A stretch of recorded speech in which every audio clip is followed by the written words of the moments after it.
Man, people will be pumped up. Yeah. I think we can fade it now. You love that, don't you? That's so vibey. First MOREning Report 2026. Good job, Alejandro, getting that music faded in, bro. You guys should see how much Alejandro dances. Oh, he loves it. You can't see it, but I can't believe he's back doing there. this recording with his shirt off right now. That's what's so wild. Just comes in and rips his shirt off. We're trying to talk about real estate, and Alejandro's like, I'm ready. It's Shirt's distracting. off. It is annoying. Ladies, he is single. He loves Diet Dr. Pepper too. Just drinking over there with his shirt off, giggling to himself. Cheers. What a lunatic. Cheers. Okay, today we are going to talk about, we're not going to do a ton of predictions because you really can't predict what's going on in real estate. You only work with what you know. But there is one thing that's remaining constant right now, and that is that interest rates are predicted to be in the low sixes throughout the entire year. So with that being said, what are you telling someone who's looking to buy this year? What's your advice to someone trying to buy in 2026? You know, I think I said some of this. We had a sales meeting earlier today because it's not Tuesday. It's actually Wednesday, but we're recording when we can record. Welcome to the new year. We were talking about, that I think the environment is going to be really similar. And when that happens, and it's not necessarily an easy environment, but I think that means, competition from an agent. Similar compared to what though? Meaning to last year, right? So there's going to be a lot of similarity. I think from an agent's perspective, that means, last year knocked out a bunch of agents with licenses. They just couldn't muster what it took. It was a hard industry, right? And so like from the agent's perspective, what that means is like there's some similarity in what the market's going to look like, what the rates are going to feel like for those, consumers. And so, to grind through that means the expectation is going to be higher because things are similar. So there's a baseline of expectation. So that's for the agent. But I think that's also the same thing for the consumer, right? Mm-hmm. Which is like, all right, well, if it's going to be similar, I kind of already have an expectation of, 2025 was like this. They watched like a dry run. Yeah, I think like 2025, they watched like a dry run of how things went because inventory's increased now, so there's more options for buyers. And I think when you know that essentially rates are going to be 6% for the entire year, you that's a fixed thing, so you can move now. You can start maybe a little earlier, and we're seeing it in the office, aren't we? Yeah. Like the business this year compared to last year for January, number of pending files far exceeds where we were last year. And that's not just because the brokerage is bigger either. That's only one portion of the brokerage's production so far. So we're exceeding where we were last year. And I personally think it's because people have peace of mind knowing where the market is going this year. Yeah. And I think that, again, with like that, this seems a whole lot more like for those of you that were in the industry, like from 2012 to 2019, pre-COVID, right? There was this kind of baseline of expectation that was consistent enough to where it created some level of expectation that was confidence. Whether you liked it or not was kind of immaterial, but like it at least was something where you're like, all right, well, this is how it was and this is how it's probably going to be, so I can make decisions based off of that sort of baseline. So I mean, that's at least, some of the basis of prediction that I think you could probably lean pretty good on. I'm curious, it's still not necessarily an easy market, right? We still have some challenges inside of transactions and inside of what it takes to get a property sold for somebody. Just because, there's going to be some similarities doesn't mean it's going to get any easier, right? What sort of like hurdles do you see for next year for buyers, who have been sitting around waiting or maybe going to jump back in, or for those who are going to step into the market for the first time? I think those that have been sat around and watching, it was pretty safe to watch from the sidelines last year because you let other people take the risk for you, and now your friends who bought houses or people who bought houses, you feel good about it because you're like, oh, great, you guys bought a house. It's worked out for the Joneses. We need to go do it too. Let's go do it this year. Yeah. I think there's that bit. Those that have jumped in, I think this year's learning curve has been steep. So and again, it's hard, right? Because there's an element of recency bias because you go off what you've just seen. But I have a first-time home buyer. We've probably gone and done, I don't know. I bet we've seen, he interviewed me last week, signed buyer engagement letter. We've probably gone out 4 days looking at houses. He wrote an offer on a house this weekend, low 200s, been on the market 12, 13 days, something like that. We were competing against multiple offers. 2 of the ones that were in place, one was all cash and one was someone willing to take an owner finance deal. What price point? Low 200s. Oh, okay. So he, like, really, for those of you who don't know, if you're bidding against cash, typically cash is going to win out unless you're significantly more money or as good as cash, or you have some sort of incentive in there. The other option for this one that was kind of the perfect storm nightmare for the buyer was on the owner finance option. The owner finance was being done not just by obviously the seller, but the seller is a realtor. So for the seller, it's super attractive to take 30 grand down, which is what they said they wanted, and charge 9.2% interest. Interesting. Like, that's going to even beat out cash, in my opinion, at the end of the day. So his learning curve on that was really steep. So last night we went to see a house. He really liked it. This guy's also very smart. Like, he's an engineer, math major, super sharp guy. He had already done extra research into the area where we were going, knew the house we were going to see, which was 200 even, was next to a house that sold for 270, caddy corner to a house that sold for 280. So he went into there knowing that if I do X, Y, Z to the house and it's going to cost me this much, I am in line with those two. So he mentally went in with a margin. So that's what I mean by the learning curve was steep. This guy prepped himself mentally. Yeah. He had gone through losing the house he wanted. He didn't get down. He kept going, kept moving forward, did extra research. And we wrote a super aggressive offer, but he got the house. Yeah. He's thrilled. So we'll go through inspections. We'll do the whole deal. And hopefully this is a guy who's bought his house early doors. So that's what I'm seeing and advise, like, from a buyer standpoint right now. But that's also, you know, you're early on. And then I have people that at the other end of the spectrum, I'm showing a client right now, they're looking, you know, between 1.1 and 1.8, 1.9.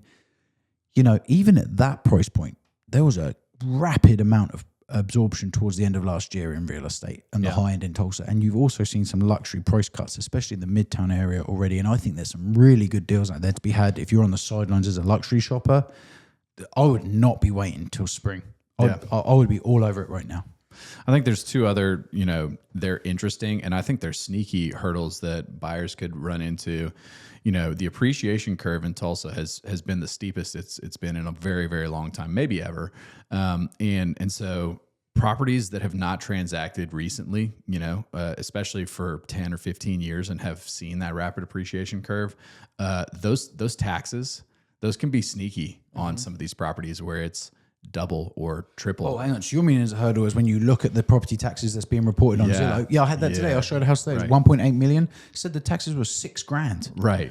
Their taxes are 6 grand. For these people buying it, it's going to be like 14. Right. And that's not something that's like calculated unless you have an agent that's presenting it to you. The point of this is that the hurdle to be aware of is if you're looking at a property that's not transacted in the last 3 to 5 years, that then we'll go 10, 15 years, or a family's held it 20 years, their taxes are going to be much higher. So there's a great, you just go on the Tulsa County Assessor's website. If you're ever in this position, you put in the purchase price of the property you're buying, you put the school districts it's in, it gives you a breakdown of exactly what your taxes are going to be. Yeah. It is excellent. Yeah. Millage rates have changed quite a bit, right? And then property value also has changed quite a bit. So that combination of things ultimately, like, those taxes can be very, very different than the data that you're getting presented on Zillow or Realtor.com or whatever the avian sort of tax value that you're seeing is. So that's one that can be very sneaky, and for sure I think is a hurdle for certain people because it's expensive. The other one's insurance, and insurance is not cheap. Insurance in Oklahoma right now is a bear. State Farm's in a whole world of stuff with legal and medical is its own. Everybody's getting hammered on medical insurance. Now we're talking about just homeowners insurance alone. And then there's plenty of people, in my opinion, that with some of the major storms we had in the last year or two, that they've had to file claims. They got dropped on their coverage side of things. They're having to go to the private side, and that private side is 2, 3, 4x sometimes on the annual premiums. So if you had to give me like your 3 areas of Tulsa this year, you would encourage people if they're looking to buy in these areas, like that's exciting for you or for them if they're your client and call you. What are the 3 parts of town you want people to be telling you they want to buy in or selling? You get a client in this area. What is it? Yeah. I have some like biased home bases, but I'm going to kind of go outside of those. No, use it. Just go straight, shoot from the hip. What's the 3? I think Broken Arrow is really interesting to me right now, specifically East Broken Arrow. How far east? Broken Arrow is the size of Texas. Yeah, right. So big. To me, I'm thinking like out by, Bass Pro East out to 70, where 71st Street runs out towards Forest Ridge. Mm-hmm. That kind of corridor out there, anything east of that kind of Bass Pro, that major, shopping district, there's a ton of land. And you have a ton of commercial infrastructure, and you've got the highway that runs out there now. So you've got pretty easy access, and you've got a lot of new development attention happening out there. To me, it seems like a safe place to buy. I also love, I'm a music guy, so I love that the amphitheater is going on out there. That's going to bring a bunch of shadow development to Broken Arrow, and then their city just as a whole is very pro-growth, economic development, and so I think they're going to attract some cool stuff. So to me, that eastern side of Broken Arrow seems it would be a place where I'd be like, if you're thinking about going out there, buy. Okay, number 2. Number 2 is I still am pretty bullish on Bixby. Bixby is changing so fast. Where in Bixby? So rapidly. Yeah, right now I still think that that there's not tons of it left, but if you can buy north of the river in South Tulsa, North Bixby, I think it's a safe buy. There's some rooftops still coming down there. They're typically not going to be cheap. The land is very expensive down there. I think that just with the mix of amenities that are in South Tulsa off of Memorial, like 101st and Memorial is what 71st and Memorial was 20 years ago now. I mean, it is a mecca of commercial infrastructure. So anything that's 2 to 3 miles from there in the Bixby School District where there's still new development opportunity, I'm pretty bullish on that as well. Number 3. Owasso. I mean, I think that, again, that's Stone Canyon. All of Owasso or Stone Canyon? Well, Stone Canyon specifically, but even some of the shadow stuff around the Stone Canyon area, it's really pretty up there. And again, they have just boomed economically for what they've brought in on the commercial side of things. And when you bring that commercial infrastructure in, the residential stuff follows, and typically those home values, they continue to grow until it's so tired and so dilapidated that regentrification starts to have to happen. But we're 100 years from that, probably. Maybe not that, but we're a long way from those houses, really starting to feel the stress of age, in my opinion. So that's my 3. I'm curious, hit a couple that you'd be, interested on. If I'm going real micro, I would say anything in and around the Sobo district, so that 18th and Cincinnati area, Maple Ridge North. A lot of that's basically because the way that neighborhood's developed now with everything that Nelson Group's doing over there. Yeah. Also, I guess Elliot Nelson's group, McNally's group, what they're doing over there. You have also these areas like Tina's, Mercury. We were driving the golf cart around over there the other week on a Thursday evening, and everywhere was slammed at 18th and Boston, just packed. Yeah. So that area is really hot for me. Brookside, man, I'm telling you, I pulled the appreciations on Brookside the other week. Had Claude make this spreadsheet where it took all the sales of what were previously new builds have resold for. The appreciation on Brookside, specifically in anything new build in resale, I would bet exceeds anywhere else in Tulsa. I don't think there's a property type in Tulsa that sees the growth that does, and that's just data. That's not even opinion. So big on Brookside. The other thing, and this is biased just because we're involved in it, but the new build we are working with in Florence Park. Yeah. That to me is fascinating as an area to have new builds because the homes that are already there are consistent around in quality. Yeah. So to sprinkle in a few new builds really offers someone unique, someone something unique that doesn't want to be close to Cherry Street, doesn't want to be close to Brookside. Yeah. Yeah, I think I would agree with you. If I had to pick one sleeper right now that like probably people are paying less attention to than they probably should be, is that whole kind of next wave of like who's having stuff tore down in the like, redevelopment areas of the kind of Midtown cluster, the areas between, mid Tulsa and downtown. Like, I think those are really, really interesting, especially long term. If you extrapolate out another decade, right? The people who are buying those teardowns now, they're going to be thrilled with their property values long term when it's, there's been 50, 100, 200, 300 of those things torn down and then rebuilt in those similar areas. And they were in there early, similar to like what's happened on the Brookside. Well, we have a client, they probably got 850 in their house over there from when they bought it. We sold the house opposite to it, pretty much the same in amenities, everything it offered, for like $1,040,000. And that wasn't overpriced. That wasn't during COVID. That wasn't crazy by any means. The buyer was happy to pay it. So I think Brookside is a big thing there. So with that being said, if someone's looking to sell right now, they're getting ready to sell in 2026, they're thinking about it. Number one thing you're telling them in a nutshell, what's the advice you're giving them? I would get ready early. And I would be really proactive on that, mainly because there's going to be, I think there's going to be more transactions this year.